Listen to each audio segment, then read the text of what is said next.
Hi, everyone. Thanks for checking in. We're going to be continuing Princess of Crows. And one thing that might have stood out to you is that all the women are much more interesting characters than Mike. And that is very intentional because, as this is a parody of the harem stories, usually the male protagonist is either a blank slate or a wet blanket without much actual personality whatsoever. And oftentimes, the women will sometimes just be checks on a list or one personality trait or one attribute, or there'll be selections from a certain menu O tropes, shall we say.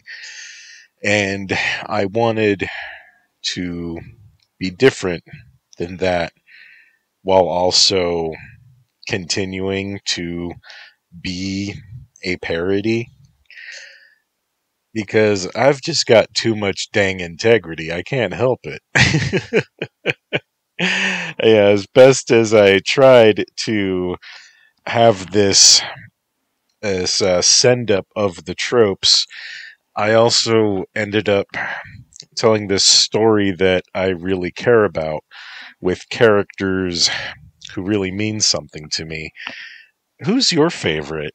Um, it's a bit of a poorly kept secret that my favorite is Hildy, the skeleton dream girl. She's just so special, and I also really have a strong fondness for Kurama. She's so problematic, and she's got so much wrong, and she's so broken, but doggone it, I love her. And I love Mike too. He's got this depth to him that I hadn't quite expected when I first began the story. He was originally just sad boy, and that was his thing, was he's a sad boy. And then he found this nobility that had been within him all along, that had been ground out of him by life, and most especially adjusting to the civilian world after having been in the army. And I think one piece of me that I put into him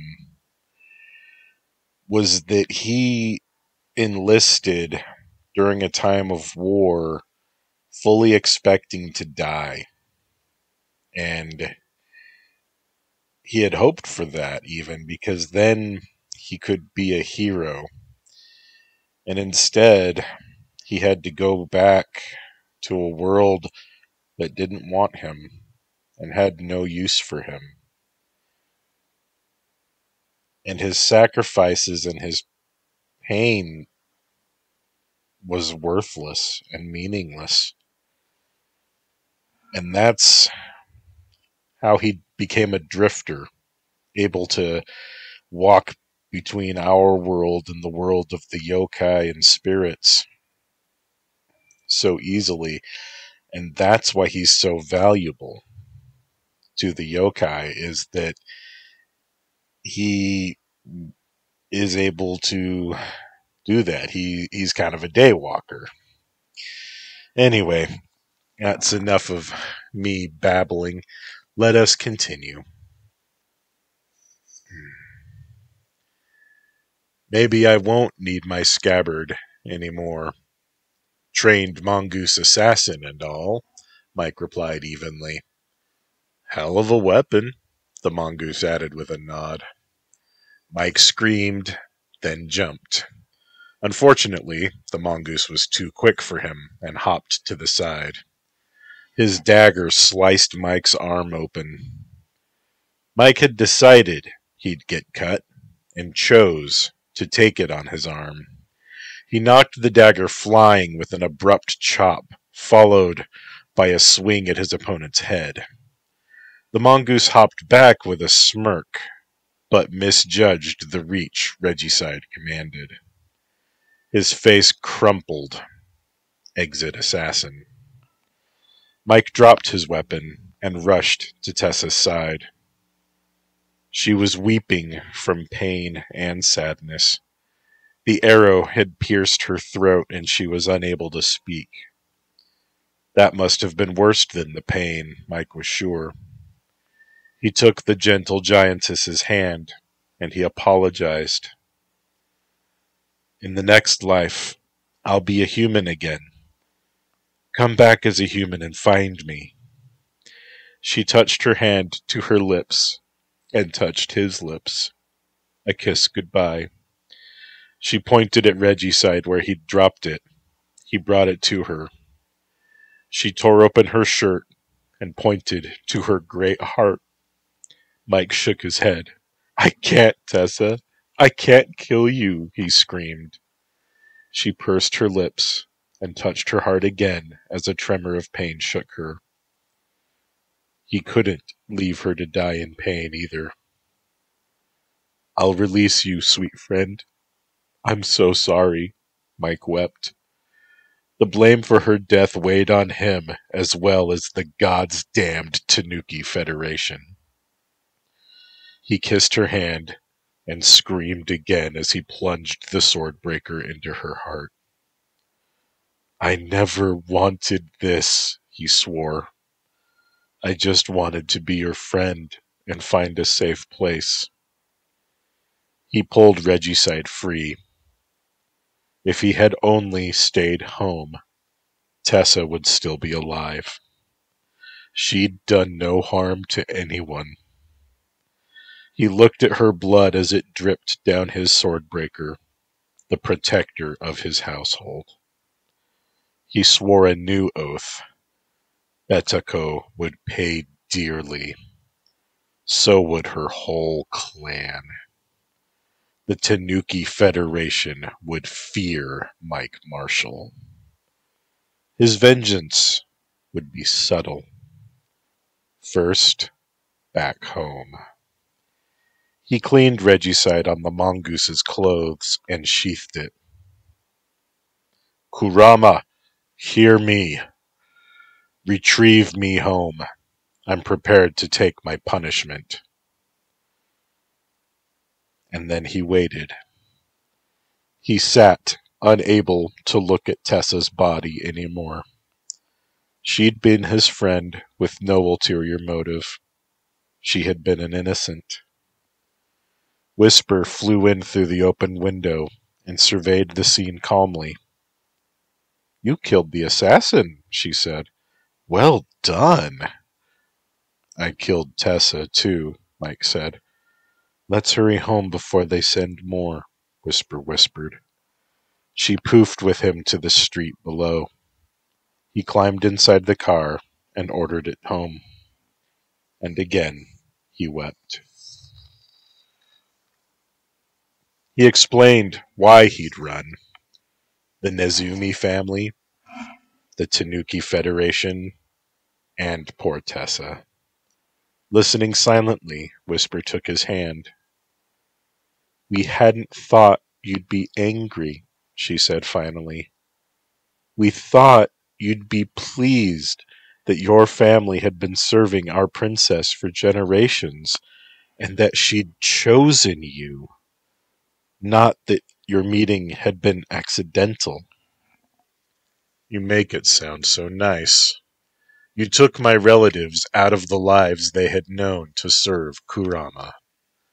You yourself manipulated me, hoping I'd become a good warrior. You have! You killed an armed and prepared mongoose! You, a human! Do you actually love me at all? Mike demanded of Whisper. Yes, I loved you when you were a young soldier, and I still love you now.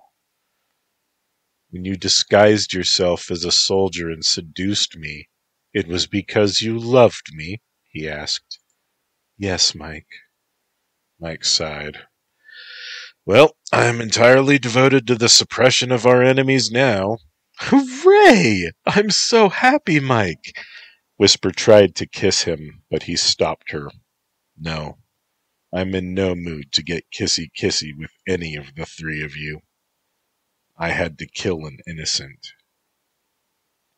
Whisper held his hand, which he allowed. He would keep Tessa's farewell kiss on his lips for the rest of the day. No one would be allowed to replace it. "Will you maintain your composure at dinner?" she asked sometime later. "Oh yes, I'll be as cool as a cucumber. I'm invincible to the Tanuki Federation. They cannot hurt me."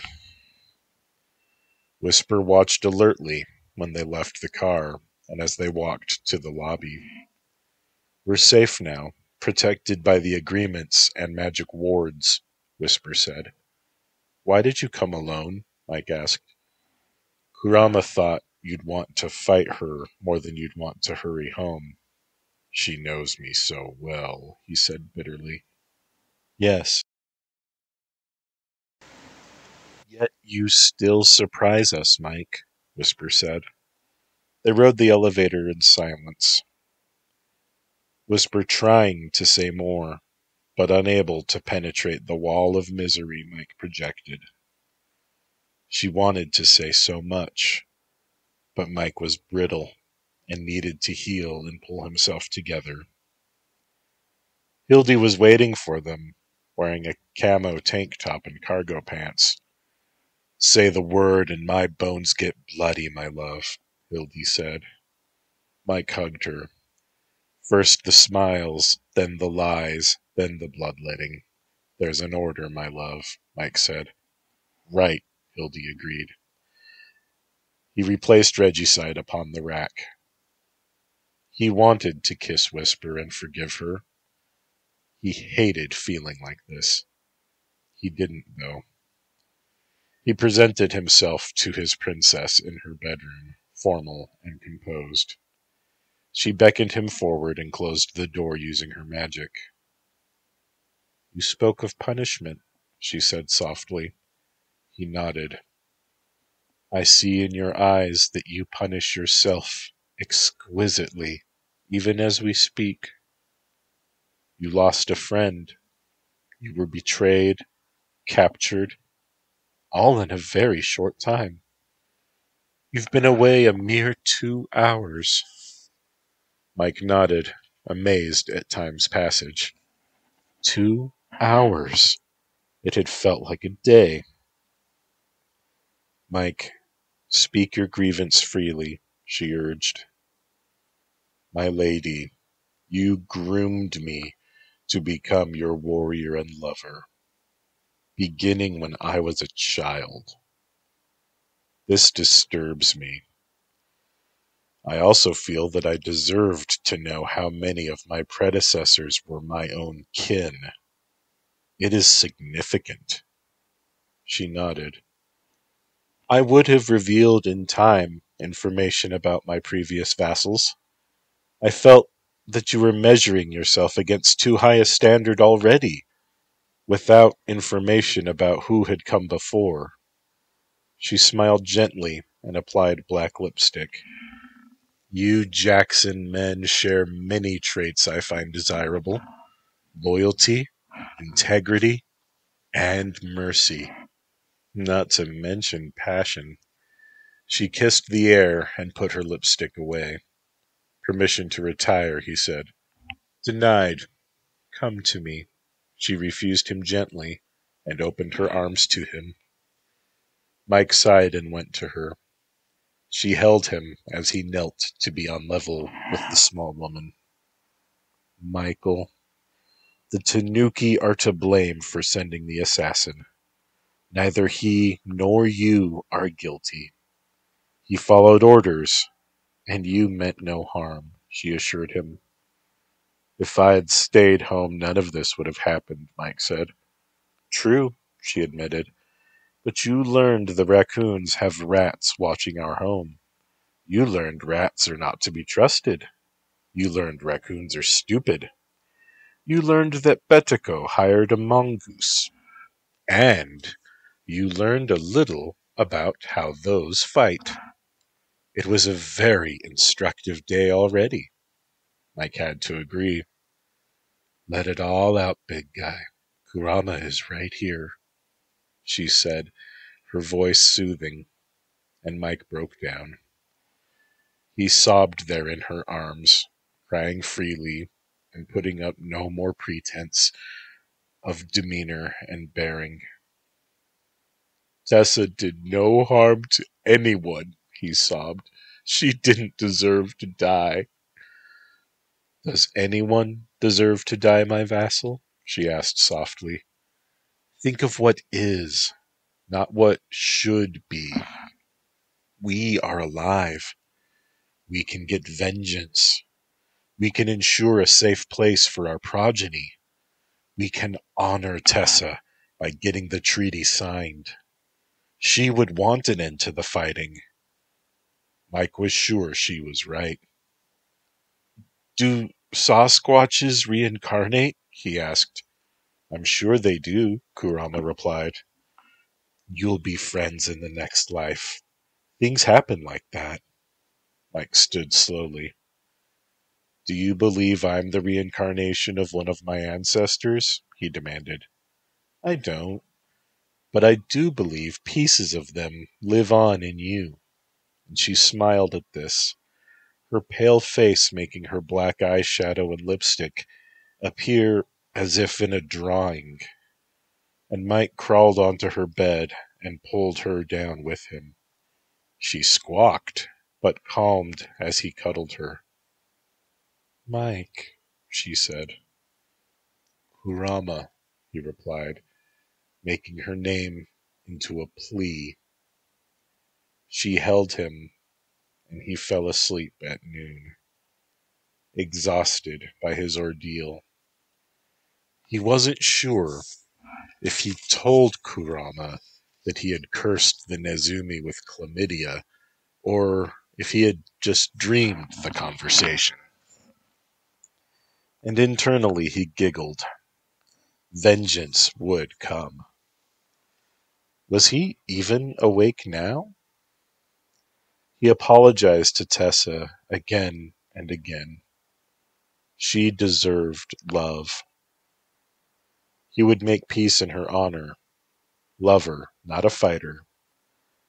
But he was a fighter. He was a killer, even. He owed Betako blood for blood by the bucketful. Poisoning her pussy to get at him had been evil, but it had been against him, and did not by itself necessarily warrant death. But his friend had died.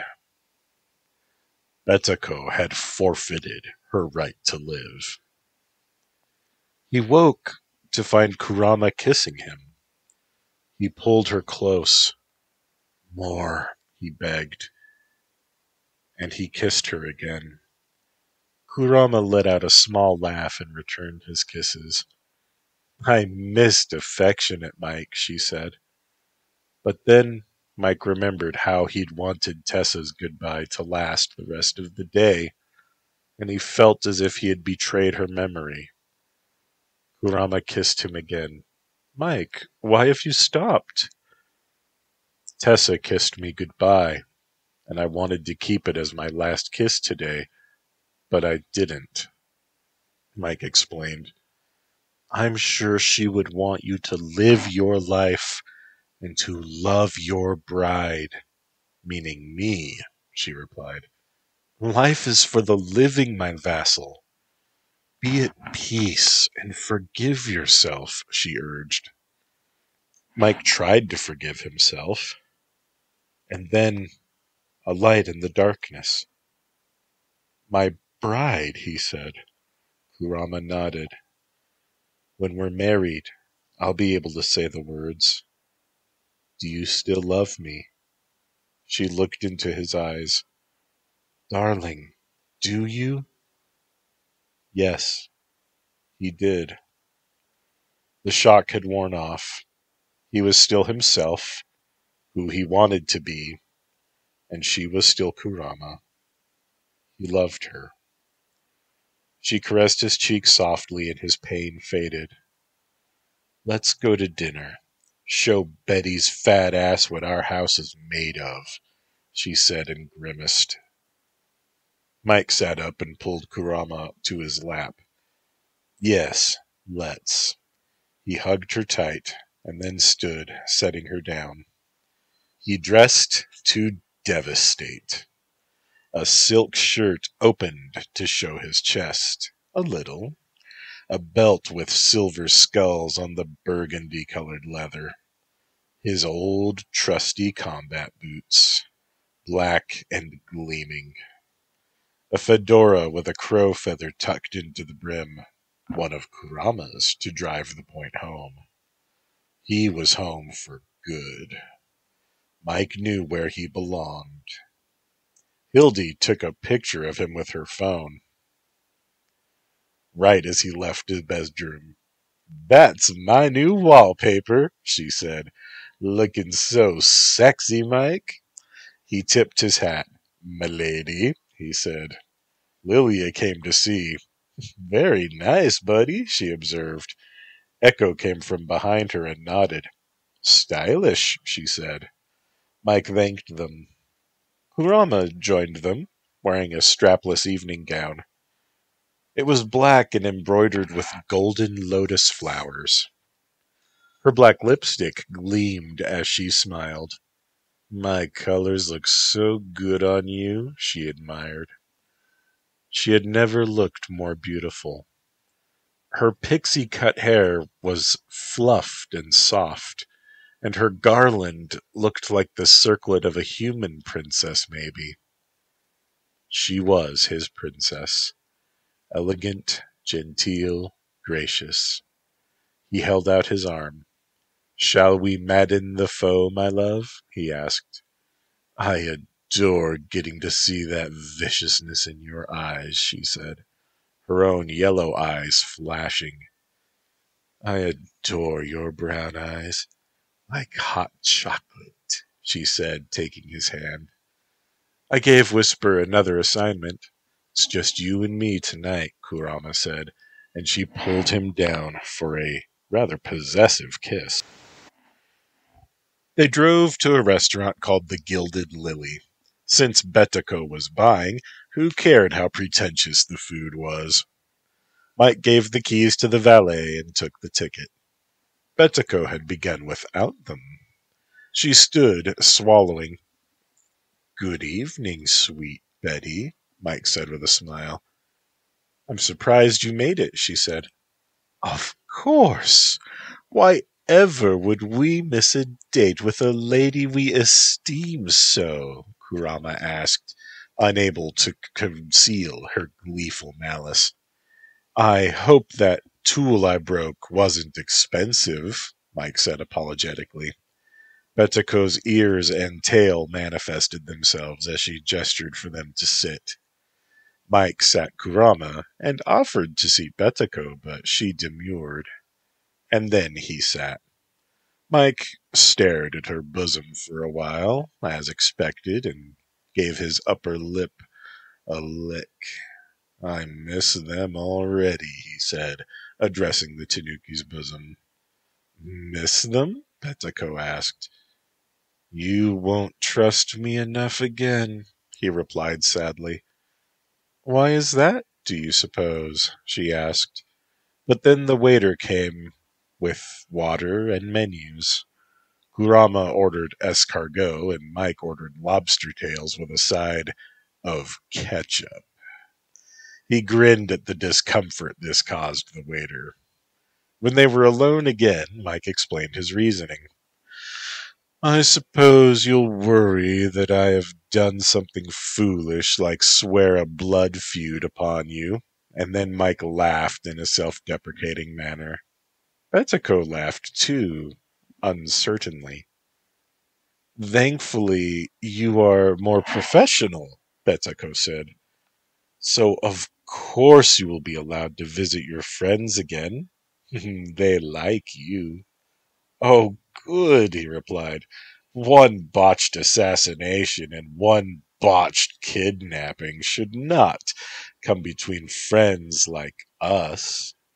We have a treaty to sign for everlasting peace and fellowship, Kurama said, smiling sweetly. Yes, shared territory in the Northern Territories, Betiko replied. And they talked about Alberta. Mike acted as if he'd been there, but truly he only had one internet friend who had lived there in the past. The food arrived, and Kurama dipped her escargot in Mike's ketchup, smiling acidly at Betiko and the snooty waiter as she ate the ketchup snails with relish. I'll warn everyone. I trust you, Mike. So, Betty, Mike began, I'd love to show you my bedroom.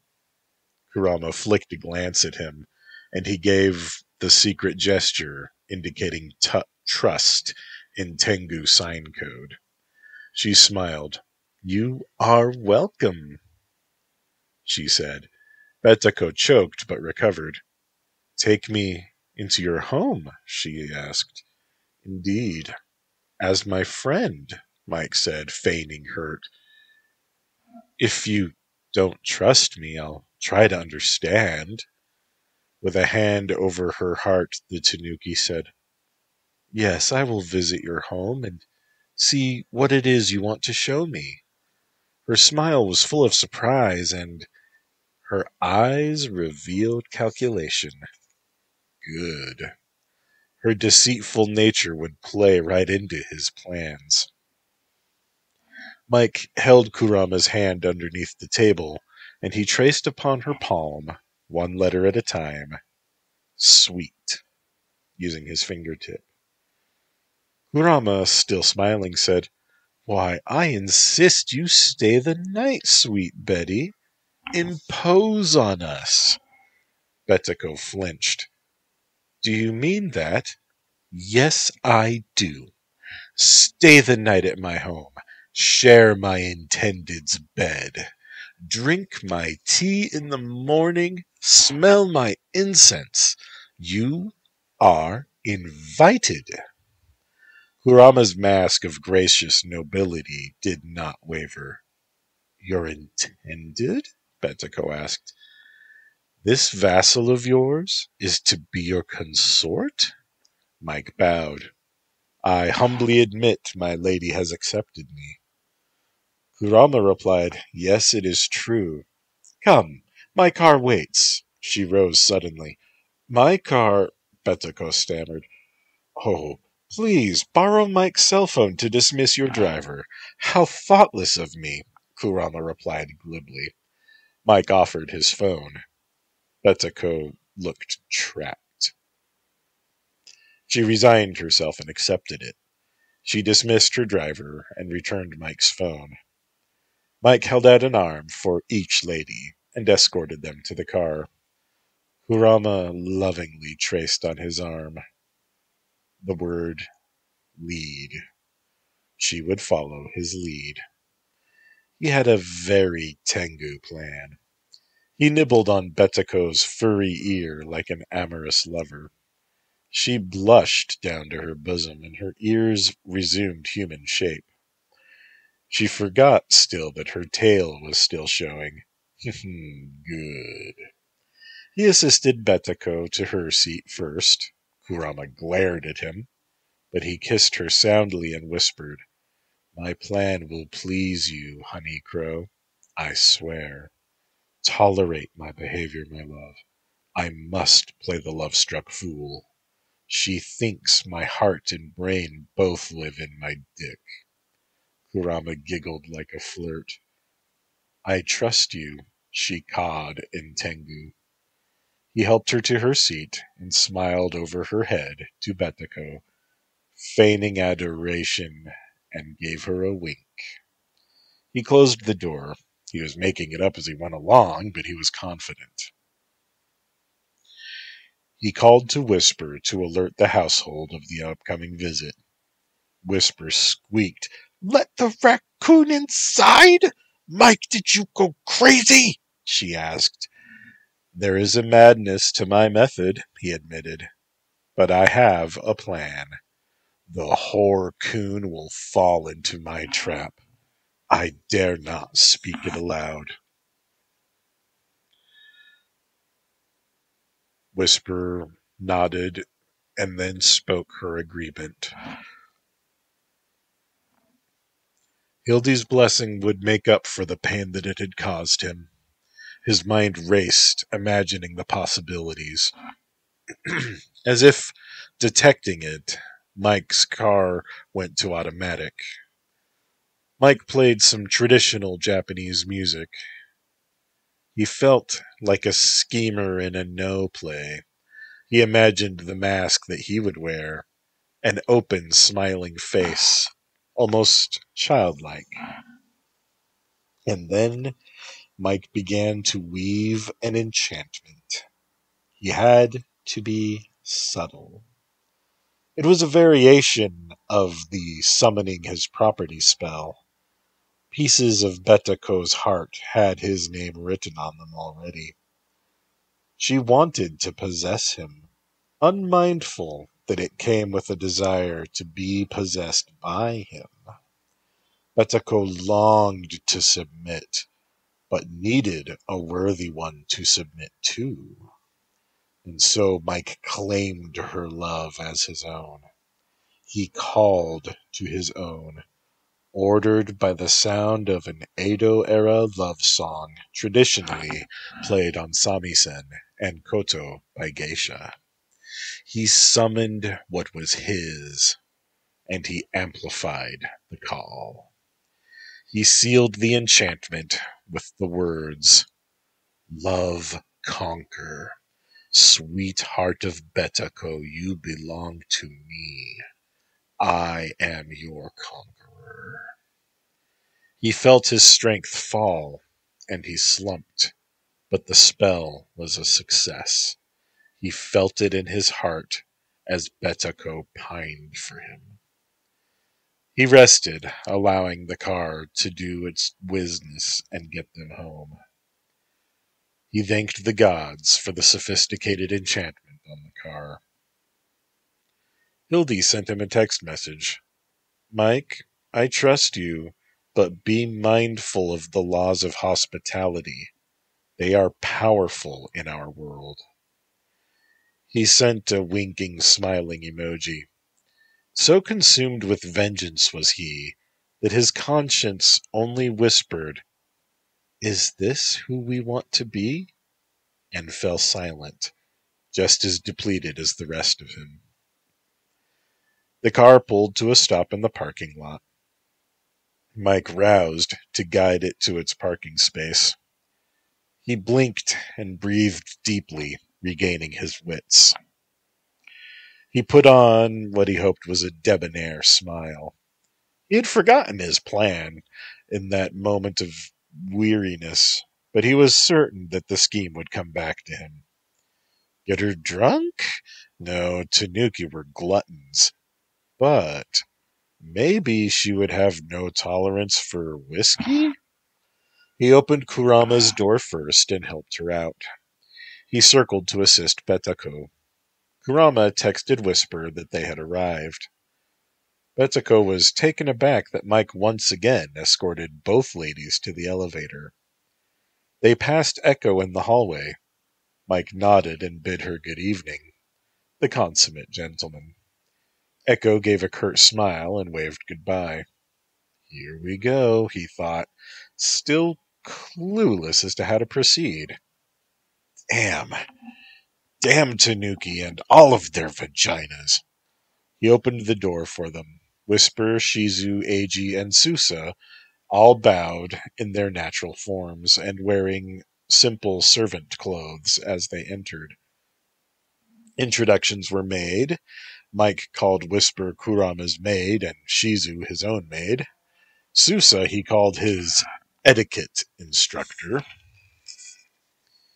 Susa only nodded. It hadn't been strictly a lie, and a fine secret. Mike bid Betako to sit. Whisper attended Kurama with coffee. She hadn't asked for, served how Mike preferred it. He ordered Shizu to attend to Betako, who asked for the location of the bathroom. Shizu unthinkingly led her to Mike's private bathroom. Mike bit his cheek. That could sour things with all the photos of Kurama. Mike regained his composure, aided by Kurama's too sweet for her liking coffee. Tell me a little of your plan, she whispered as he sipped the cold coffee. I enchanted her. We're back to your plan of making her fall in love and then breaking her heart. Plus a twist. Mike murmured over his cup. Kurama smiled as she sipped at her coffee. I am in full support of the plan. Tell me later how you did it. Her eyes are full of sparkle, Whisper then added, with her own faceted eyes gleaming. Mike returned the cup to Kurama before their guests returned. He lit a stick of incense chosen at random. The smell of the smoke was quickly filling the room. Potent stuff! When Shizu led the smiling Betako to her seat, she was very unsuccessfully suppressing giggles. Oh, this incense is lovely, she declared, changing her mental tack. I did not think you would present your best, Kurama. Kurama bowed. Oh, this isn't much. You are kind to our humble household. Whisper, a dance for our guest, she said. Whisper retrieved her fan and performed a slow dance that Mike assumed might have been done by geisha. Betako applauded heartily. She looks very graceful. I can almost forget the image that I saw of her with her mouth full of our Mike here. The Tanuki then laughed at her own joke and slapped her knee. Oh, Kurama's tongue dueling with his at the same time, like an eel in spawning season. It's one of my favorite photos, Mike agreed with a smile, but he glared at Shizu. He'd actually punish her later. The thought chilled him. Kurama and Whisper forced laughs, the memory soiled by their uncouth guest. That collage you have will be incomplete until you get at least 4 photos of me, of course, Betako said, her laughter subsiding. She caught herself then, and nervously played with her fluffy tail. I have been rude, she said, and apologized. Mike gallantly replied, Dear Betty, how could you offend us?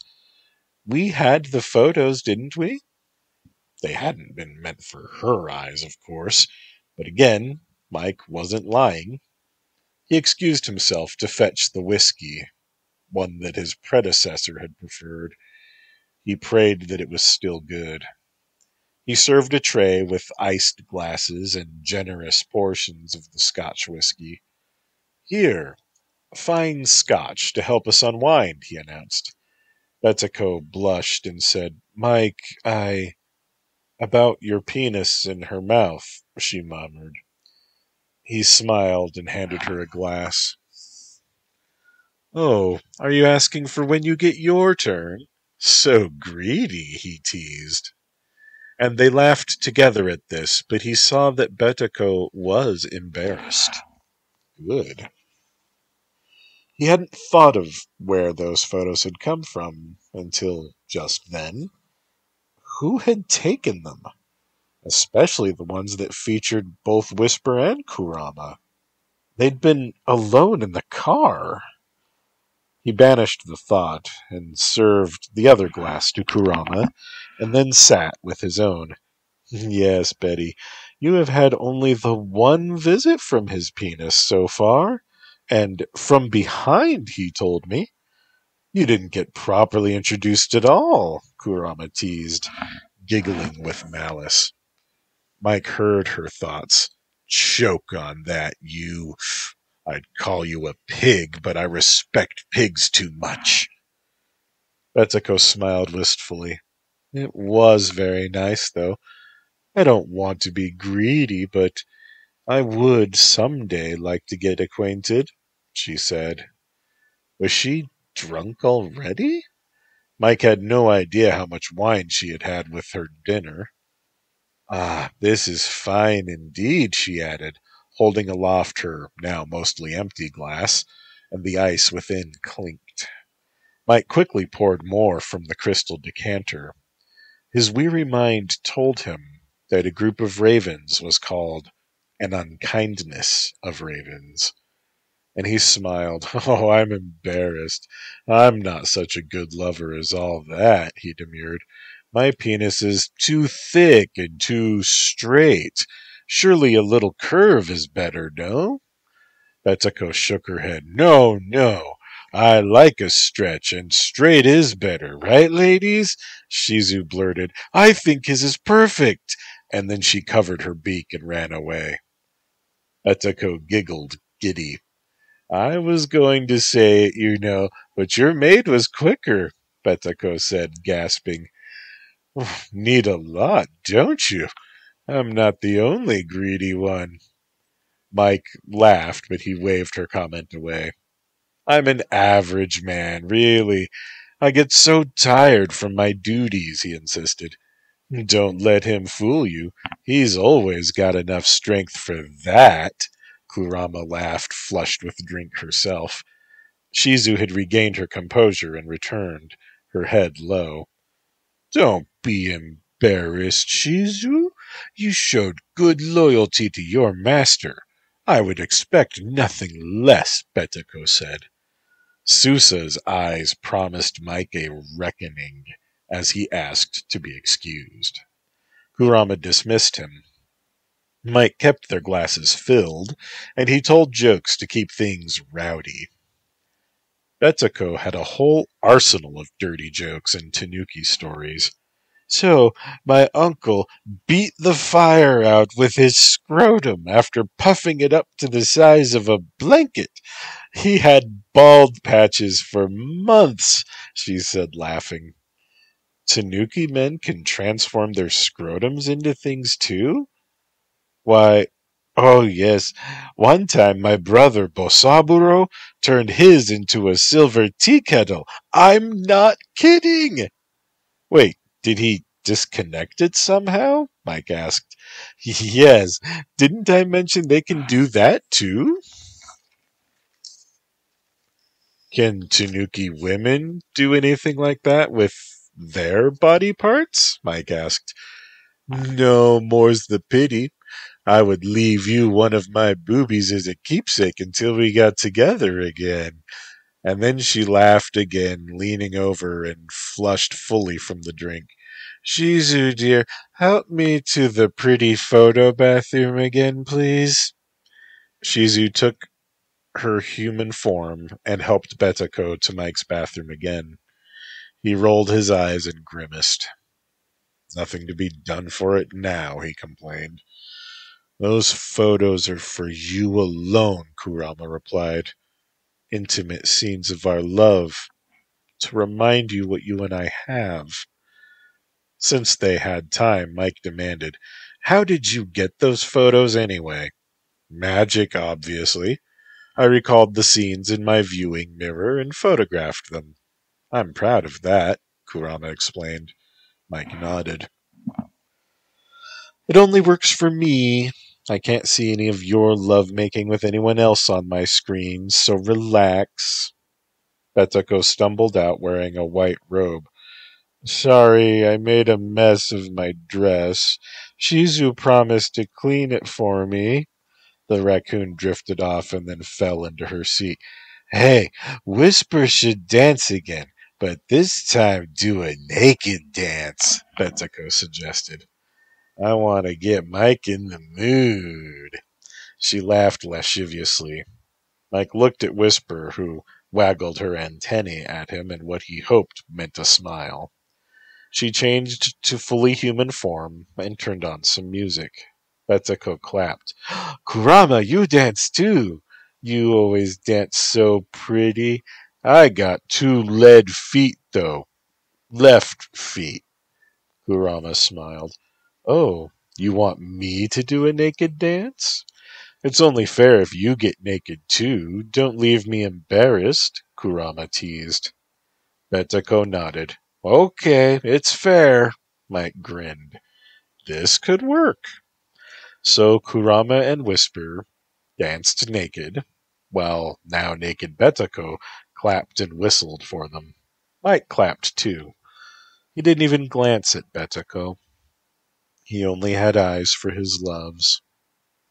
They danced with their fans, doing intriguing things with them, covering their faces, parts of their bodies, each other. It was like they had done it before.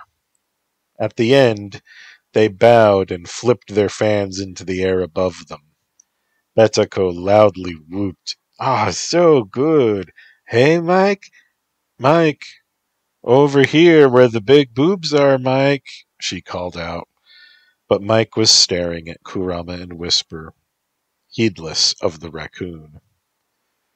Kurama blew him a kiss and then pointed at Betako.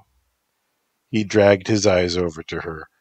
That was good, right? He asked Betako. She smiled now that he was looking at her again. That was good. Mike, let's go to bed. I'm sleepy, she said in a rather whining voice and held her arms out to him. It was all part of the plan.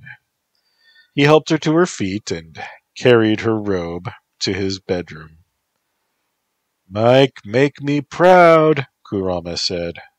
And as for you, Whisper, you come with me, she said, and gave her a quick kiss. Whisper giggled happily, but then Mike was closing his bedroom door. Betako sprawled onto his bed. These bedspreads are so nice on my skin, she said blissfully. Almost as nice as your skin will feel, lover. Come to mama. Mike did his duty. He made her sing. It gave him no pleasure, though, until the very end, when his mind thought again of Kurama and Whisper dancing for him. Pink hair and black hair, their fans moving and twirling, their eyes as they looked at him. It was too much for his disgust with Betako to resist, and he collapsed into her panting embrace. Let her think whatever she wanted. For show, he gently sucked on a nipple, catching his breath. Damn her and her treacherous vagina. Damn her for trying to steal him from his family. Damn her for being able to give him an orgasm whether he was thinking of his loves or no. And he bit her. Betako gasped. Damn her, she liked it. For that you get a treat, Betako said with a sigh. She pushed him over like he weighed nothing and rolled onto his back. She then took her turn to get acquainted, and took her time about it too, suddenly seeming sober. He stared at her through slitted eyes and he hissed.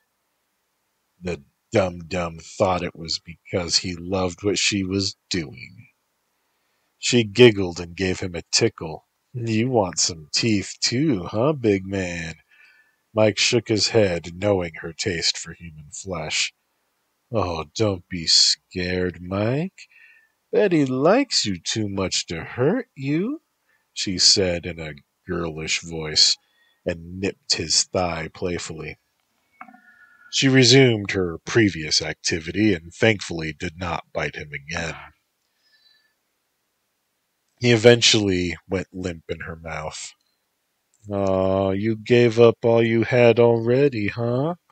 I forgive you. You're only human after all.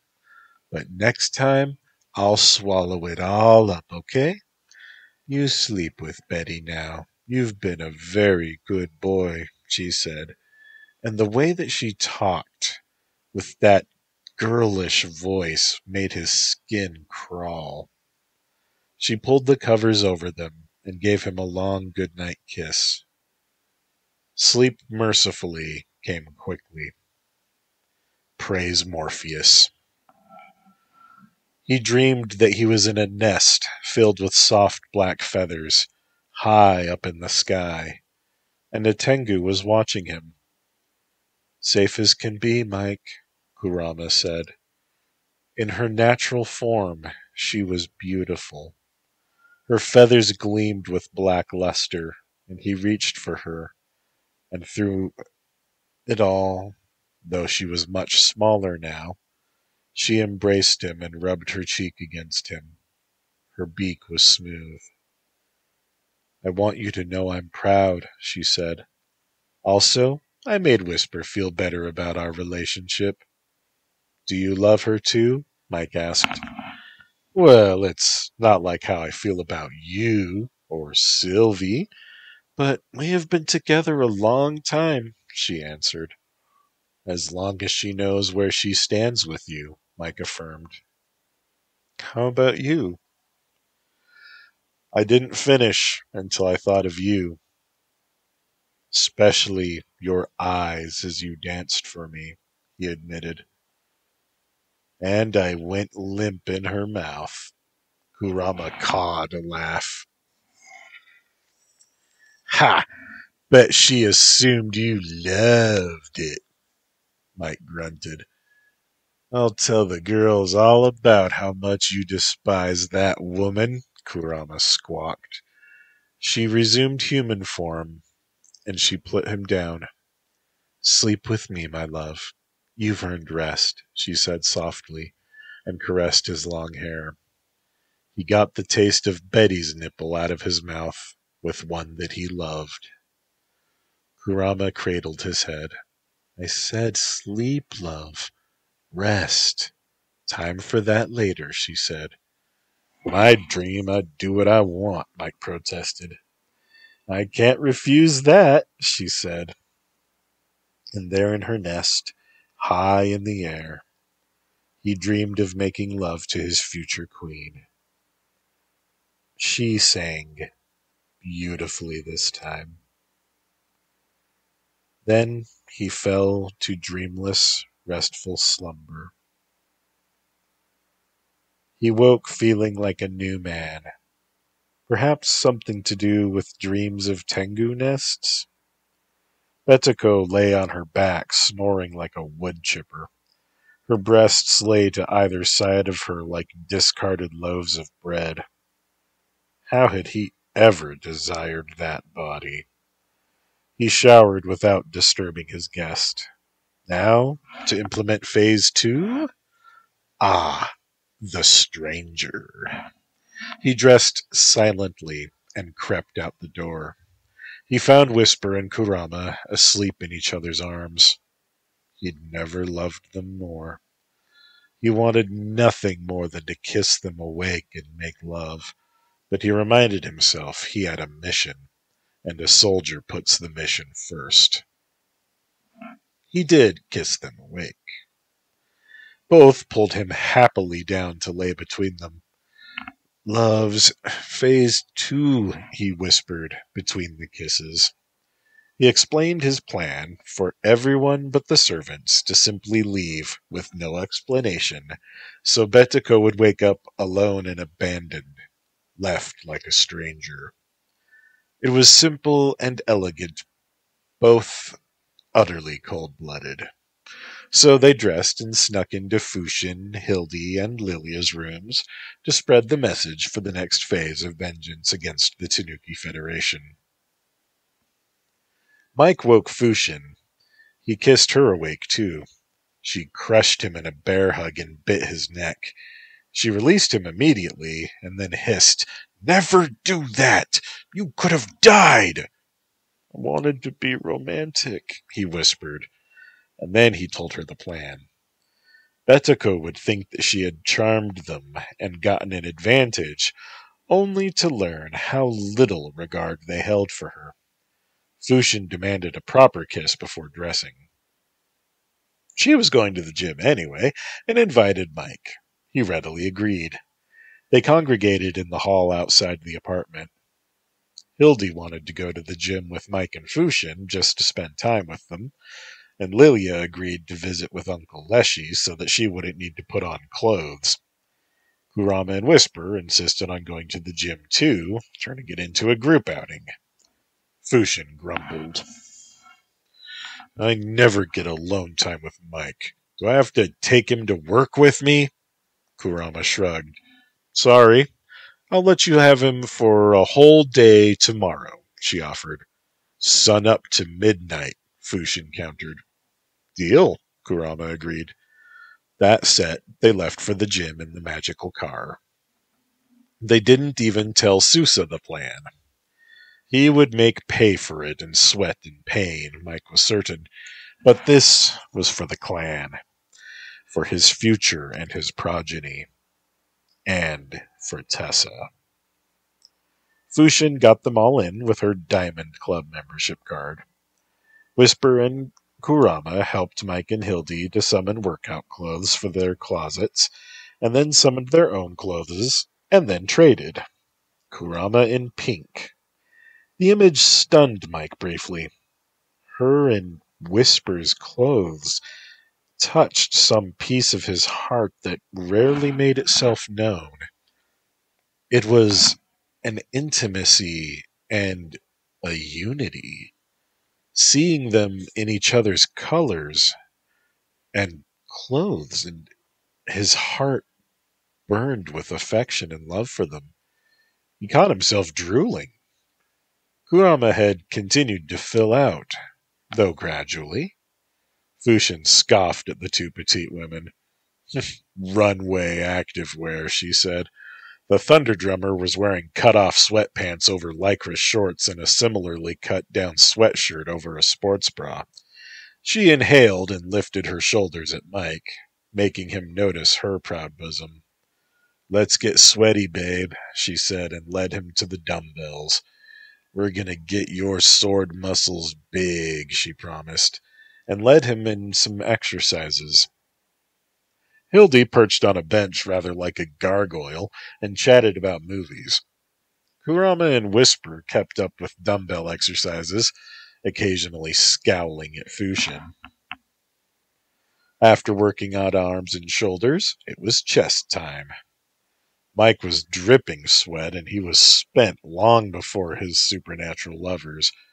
Damn that Tanuki poison. Hildy gave him a tapping massage. Fushin was of course much stronger than Whisper and Kurama, but for their weight limits, they did just as many repetitions as the Storm Goddess. She nodded. "Respect, even if you are dressed like Victoria's Secret." They laughed together at that. "The secret was lycra all along. I can tell you all now," Kurama replied. After their set, Mike got some more wind, and he did one more himself. They adjourned to the steam room. They dragged Mike into the ladies' steam room, saying that they'd cover for him. He felt like a king surrounded by his lovers in the steam room. A woman entered and formed a snake tail after sitting down. She hissed a sigh and looked their group over. She said nothing and closed her slitted eyes. A horned cow yokai came in next. She stared at Mike. She mooed softly and covered her nipples with a towel. Her tail swished in agitation. "He should not be here," she said. The snake-tailed woman, a naga, replied, "He's minding his own with his chaperones there. Relax, Toroko." Toroko looked at her in shock. But this is the ladies' room. The men have their own for reason. So go to the men's room if it bothers you so much, Fushin replied. Then it'll be even. Kurama snickered. Toroko, is it? I'm Princess Kurama. This is Michael Marshall, my bodyguard. Queen Sylvia knows us. Toroko shrugged. Fine, but don't be staring at me. Can't stand humans looking at me like a big piece of meat.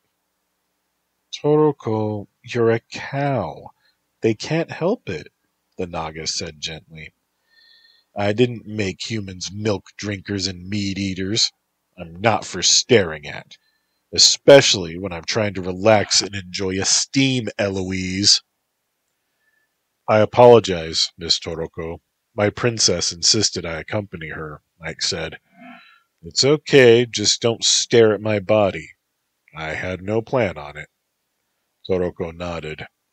That settled, they all relaxed silently in the steam room. Hildy whispered, Wonder how she knew I'm a woman. Probably just focused on the penis in the room, Fushin muttered, as if having a penis were a crime. I, for one, like them. She patted Mike on the knee. I especially like this one, and him that owns it. Several minutes of silence later, Toroko stood up. I don't hate men, you know. I just don't like being stared at. Thank you for behaving decently. And then she left, having said her piece. Never felt the need to be thanked for decency, but it did feel nice, Mike admitted. Don't mind Toroko. She's just a delicate type, Eloise said. Double standard. Alert. She had gone into the men's room. If she wanted, no one could have said boo. A woman can make anyone at all look at her boobs, but a man's penis comes out and all of a sudden it's offensive. Some women make us look bad in front of the other genders. Mike didn't know how to respond to that and didn't know who the other genders were, but he just nodded and kept his peace. Eloise openly appraised him. So, do you only service the Raven? She asked. Scaly lovin' is good lovin'. The offer was obvious as she reformed human legs. No thank you, Mike said, keeping Kurama and Fushin in his arms. I have a full plate with all of these lovely ladies, but thank you. Eloise conjured a plastic business card. I'm a trouble consultant. Call me if things ever get too weird. My rates are competitive. She carried the card over and Kurama snatched it from her hand. Easy, princess. I'm not trying to steal him. Just wanted to play. This, she said, pointing to the card, is all business. Recyclable. Classy, Whisper whispered, leaning over to read the card. Eloise Wannaporn. Eloise made a gun with her finger and pointed at Whisper. You got it, Pinky. She gave Mike a 70-watt smile. I'll see you around, handsome. Must be doing something right. She left them alone then. I never met a Naga I liked. They're so smarmy and glib, Fushin said. Scaly lovin' is good lovin', my ass. Fushin kissed his cheek carefully, mindful of his wound. Kami lovin' is good lovin', she insisted. Let's get out of here before some other woman gets weird, Hildy suggested. Just then a dragon slithered in. We're on our way out. Excuse us, Kurama said as the dragon coiled herself to the side. Is your friend transgender? Because this isn't a unisex room, the dragon complained sibilantly. Leaving. Beg your pardon, Kurama said. Wait, the scar confused me. You're Mike Marshall? The dragon took on a scaled human shape, with a pearl embedded in her throat. Yes, my lady, I'm he, Mike said, covering his genitals. You're becoming a celebrity. You can stay if you'd like. I'd love to converse with you about how you are adjusting to your duties. She seemed to deliberately choose sibilants in her words, like a comic book character. Another time, perhaps. You may visit our household any time, Divine One, Whisper said. The dragon nodded. I'm going to enjoy my steam, then, she said. And she moved to resume her serpentine dragon form. Oh, Mike, once you go scaly, you'll want it daily. After closing the door and retrieving their towels, Fushin groaned. Interspecies seduction puns are not a thing. Gross. You ever been with a dragon? Mike asked, walking. Of course, I'm Fushin the Insatiable. I don't recommend it. Then again, it was a male dragon. But still, scales rubbing skin is not pleasant. Trust me. Also, it's hard to relax around dragons. I mean, they're immortal and inhuman, Kurama said. They separated to dress. In the men's room, an elderly wolf yokai, Haken, was telling a story about table tennis with his foot propped up on the bench. He was fully nude. Why did some men just stop being mindful of the proximity of their junk to other men? Mike thought, and then he dressed hurriedly. Hey, human! You not realize you don't belong here? Another wolf called out. Mike finished dressing, but for his shoes. I'm talking to you, mortal. He was shoved. Mike turned slowly. I'm a guest of the goddess Fushin and vassal to Princess Kurama. You will regret putting hands on me again, furball. Mike glared hard at the bigger man. Wait, you're that guy? Bro, this is the fucking guy! His attacker told the older Haken. The guy who got hit with a bottle at Manolo's party? Asked the other wolf. No, the guy who made Coldfish Abeja scream like a porn star! Whoops and cheers rang out. Word spread fast. You're all right, human. The wolf put out his hand. Mike shook it. Fushin the Insatiable? Bro, respect. She ain't been cruising. Wait, your wife Fushin isn't cruising anymore? You fucking prick, said another man who had blue skin. Us weather kami have been mourning because of you. But the kami clapped him on the shoulder. Echoes of, this fucking guy right here. Mike smiled. What can I say? I don't even have a huge unit, he admitted.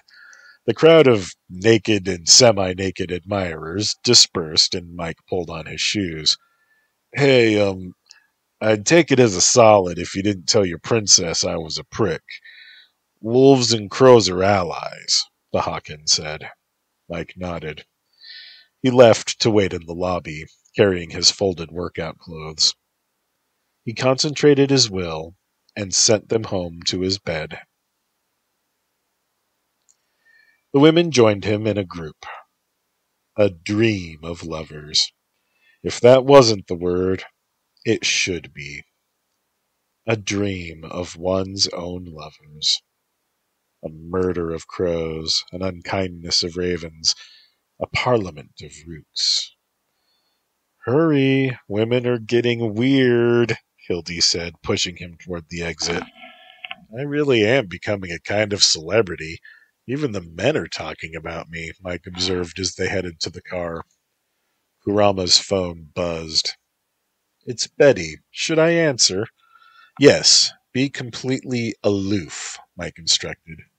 She answered right when Mike opened the door. Oh, hello. We didn't wait for you to wake up, she said. She kissed Mike loudly and then climbed into the back seat. Where are we? It's hardly your concern. Will you be gone when we return? The other women, minus Fushin, sat in the back with Kurama. Fushin took the front with Mike. Don't like being mean, even to monsters like Betako. Kill them in a fight, sure, but hurting feelings I don't like, she said.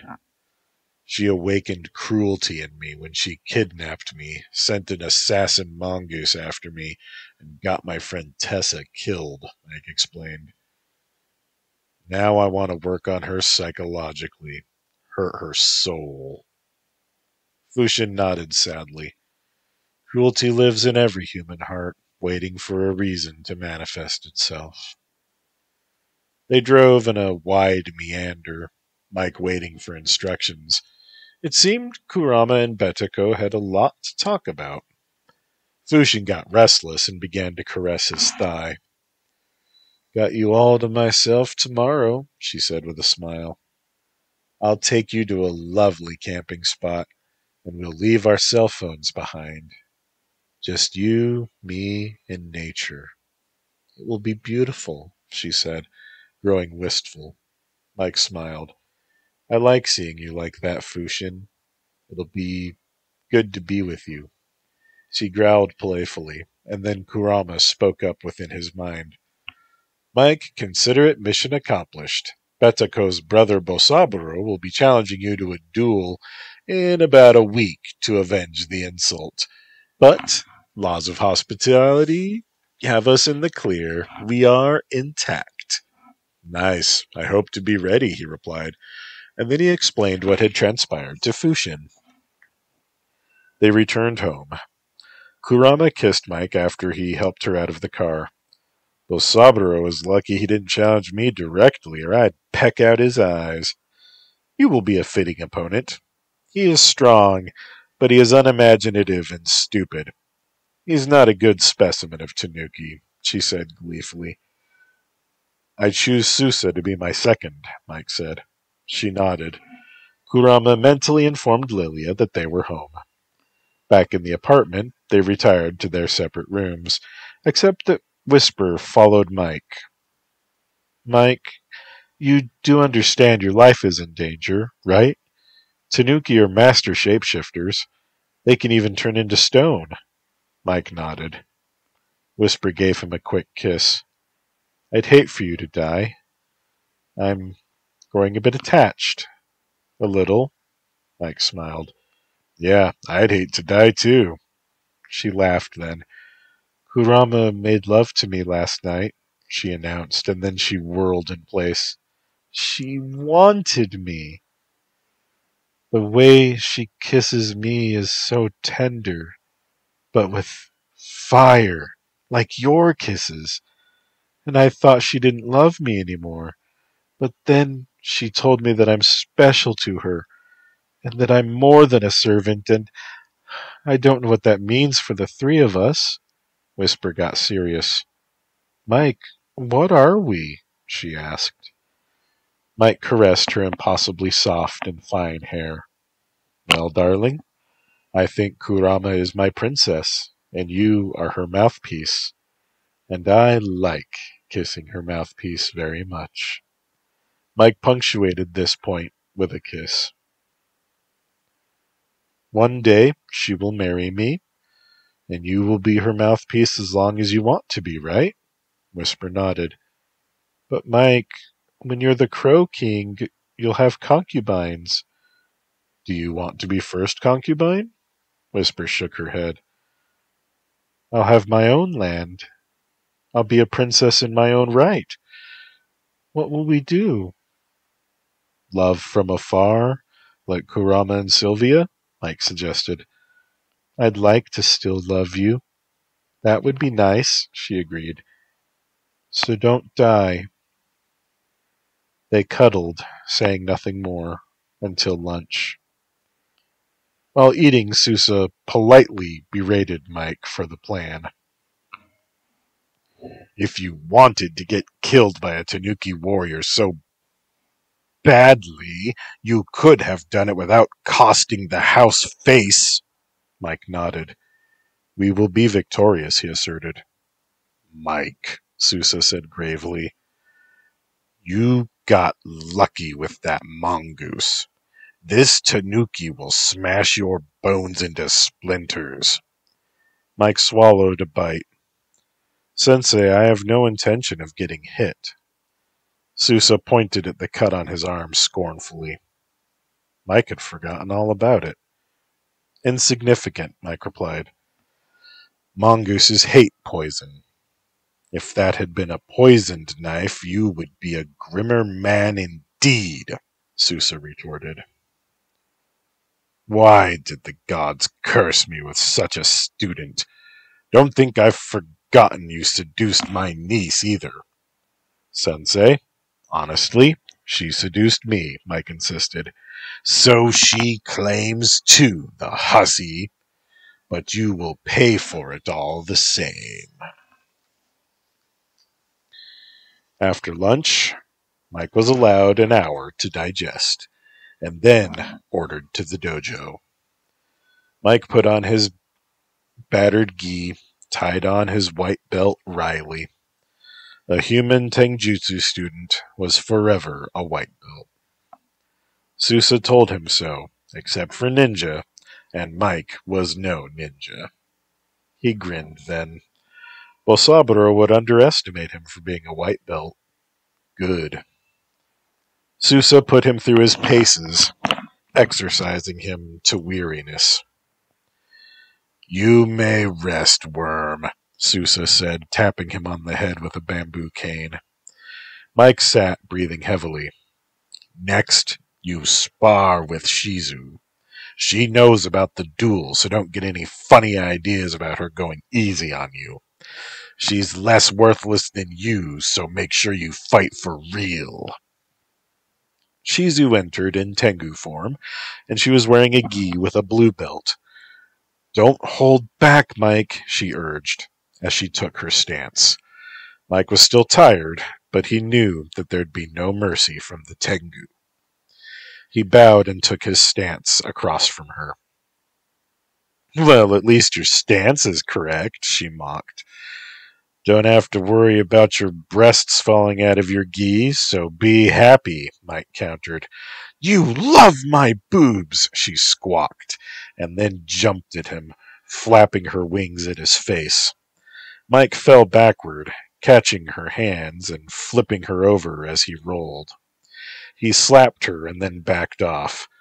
This isn't some tournament. Hit her until she gives up, Susa squawked.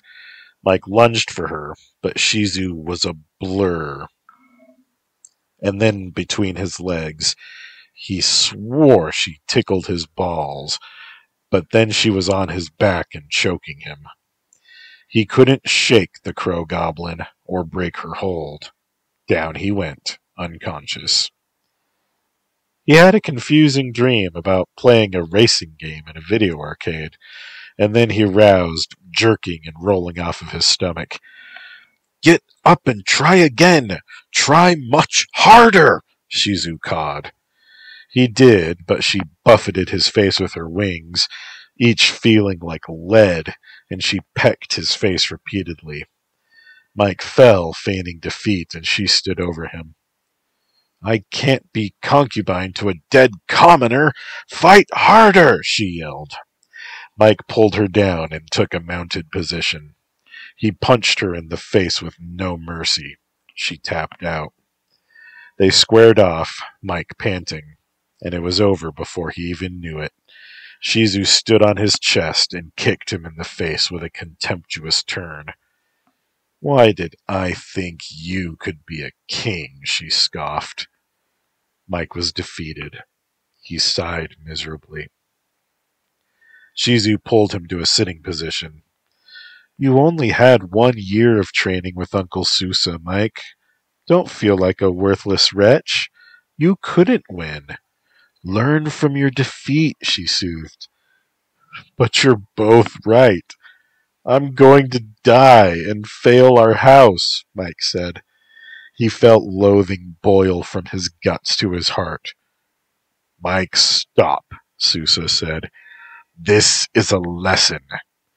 You learned that mercy is not a kindness. You will be stronger from this. Susa tapped him with his cane. Do not lose the war because you lost this battle. You lost again and again on the mountain.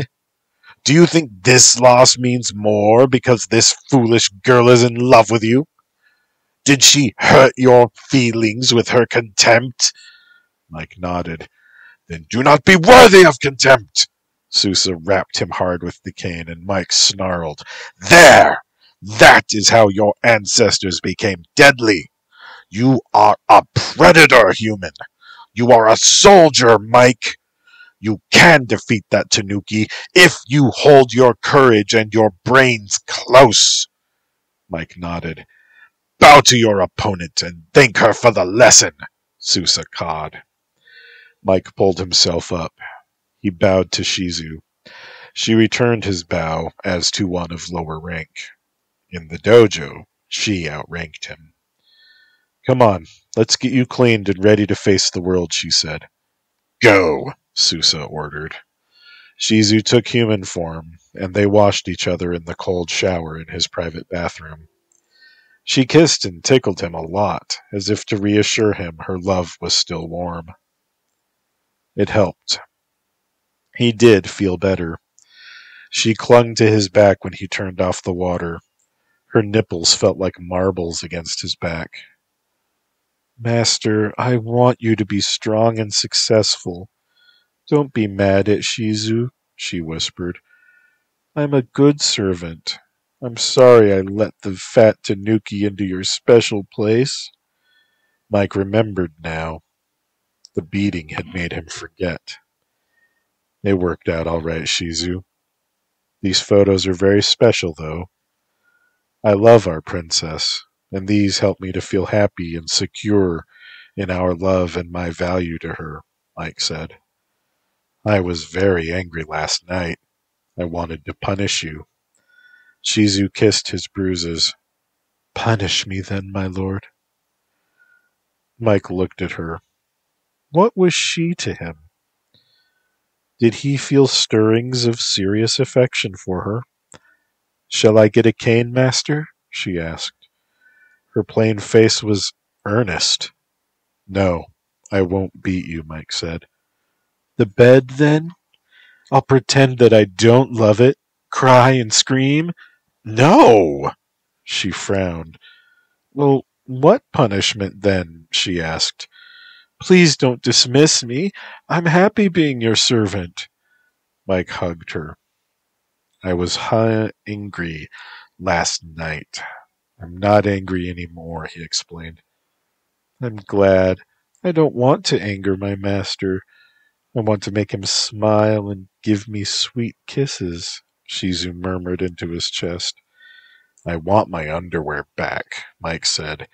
You took my favorites with Ghost Rider. I wanted a trophy, she whispered. Mike led her to his underwear drawer. He chose a navy blue pair of boxer briefs. Shizu, please accept these as a token of my affection, he said with a smile. I'll keep these, she said. They're mine forever. And she held the cloth against her breasts. She smiled and closed her eyes. They dressed, and Shizu tucked her prize under her robe. Close to my heart, she said, and promised she would return the stolen Ghost Rider boxer shorts. Hildy entered his room then. She moved around Shizu, who hurried away. Do you know that she masturbates wearing your underwear? She's weird, Hildy said. Yeah, that's weird.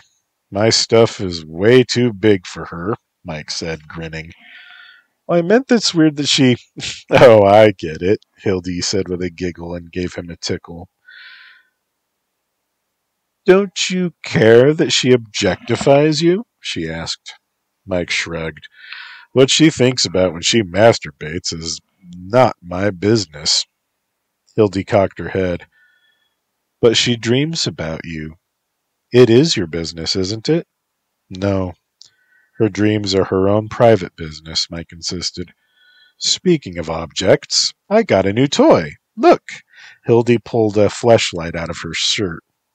It's a mouth, but it's a vampire mouth, see? Isn't it cool? We can play pretend that I'm in the waking world. Mike smiled, but he was still not very comfortable using toys. But it was the only way to do much of anything with Hildy. She was simply anatomically inadequate. I have a toy vagina, too, with pubic hair and thighs. That way, we can do stuff and I'll lay on my back and won't need a helper. I can be like a real woman, Mike. It meant a lot to her. He could tell. Okay, he said. I'll try them out with you. She clapped. Okay, I'll put this away, and one of these nights you come into my room, and I'll turn it into a love nest, and we'll do it all by ourselves. She laughed. Oh, I'm so excited. I've been practicing my noises, watching the movies and stuff, since our last encounter. She paused then and looked away. Will Whisper feel left out, though? Maybe I should talk to her about it, too. She put her arms around his neck. Is it wrong to want alone stuff? Is it? She asked, a very small voice. I mean, because I don't have boobs, and I can't kiss you, and I mean, I understand if you have to have those things. He looked at her skull. I'm willing to experiment. If it doesn't work, we can always do things with another partner, right? It's worth it to try, even though I'm not completely on board with the idea of using toys. I am completely on board with a happy Hildy. She made a kiss sound. And I'll always be your dream girl. And then we'll be married in dreamland, and I'll give you everything I want. And things you will want, too. Mike kissed her forehead. Tonight, give me a Hildy want dream, he said. She nodded. Be ready. My Eros is complex and nuanced, she said. And then she left him alone. Mike ate his dinner with gusto and bathed his roomies, feeling a strong contentment. He wasn't afraid of Lilia. She changed into a petite shape in the water, and she smiled.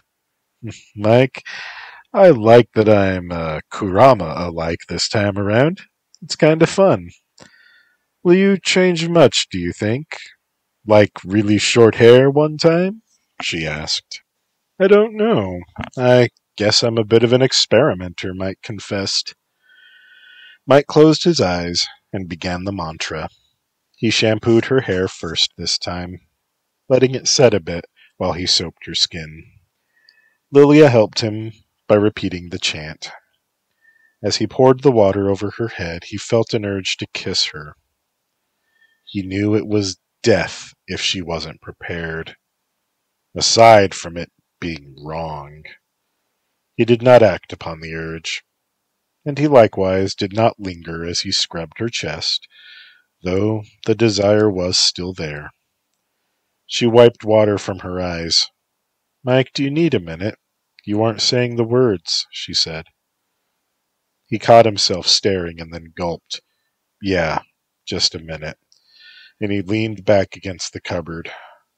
Lilia watched him. Mike, I know you're thinking about the past men in my life and how you aren't like them. Mike agreed. You are a good guy, Mike. I really like Echo. She's special. Mike nodded and cursed himself for an ass. I don't share, Mike. I'm monogamous. Did you know that? That's not right.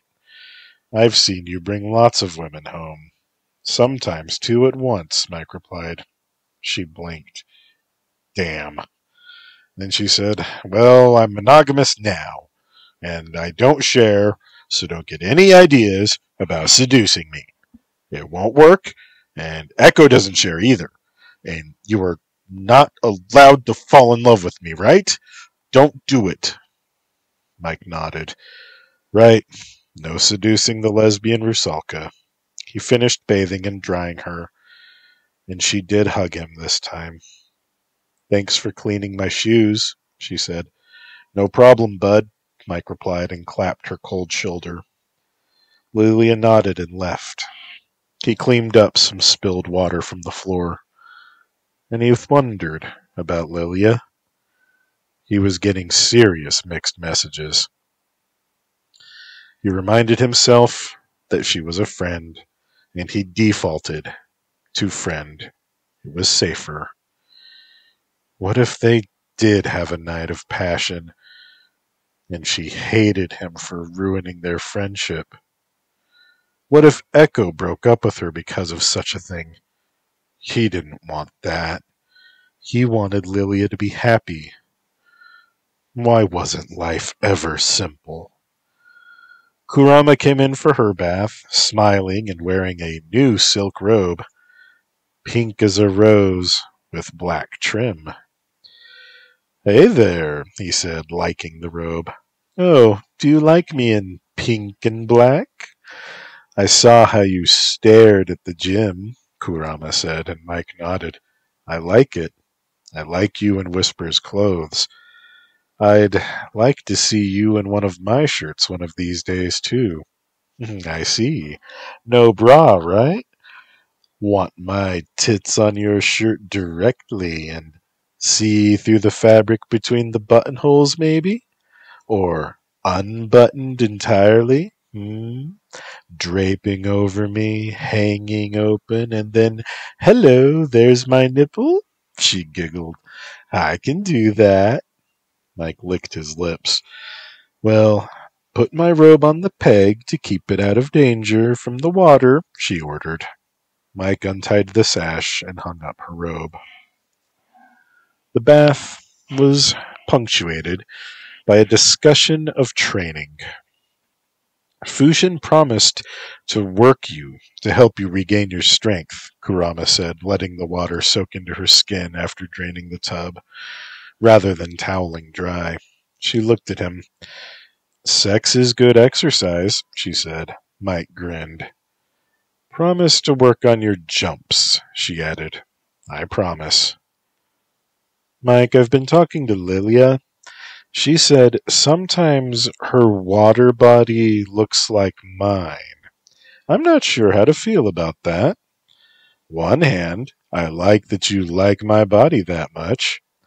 Other hand, I don't like Lilia's magic making her more in resonance with your love instead of your lust. You understand? Yeah, I'm working on it. Don't get defensive, Mike. I just want you to know my thoughts. Mike bit his cheek. Look, Lily and I both are trying to keep our friendship platonic. I'm not interested in messing up her relationship with Echo, and I don't want to die, even if she could resuscitate me. I'm trying to fight it. Trying to fix it. He looked away. If you hurt me again, I'll have to leave you, he said. What? Mike, we are talking about the Rusalka. Well, I mean it. I won't be abused, even by a princess older than America. Mike, I said I was sorry. You forgave me. You bit me on the cheek and then scratched me. I need you to understand that I can and will void our contract. And I can live without you. I did before. No, you weren't living without me. I've been there since your birth, Whisper, Hildy, and me. I watched over you. I love you more than any human woman can, she said. Am I dreaming? Mike asked. Kurama was crying. No, we're both wide awake. Please don't leave me, Mike. I love you. I love you like the sunshine. I love you like the wind in my wings. I loved you before you ever saw the sun. You are the culmination of a plan centuries in the making. I took your predecessors out of the gene pool to cultivate you. I influenced your life to make sure you became you. You were my secret dream. I need you to be my king. You are better than what is best in me. I need you. Mike was speechless. What could be said? What possible response was there? What broke the spell was all he could ask. I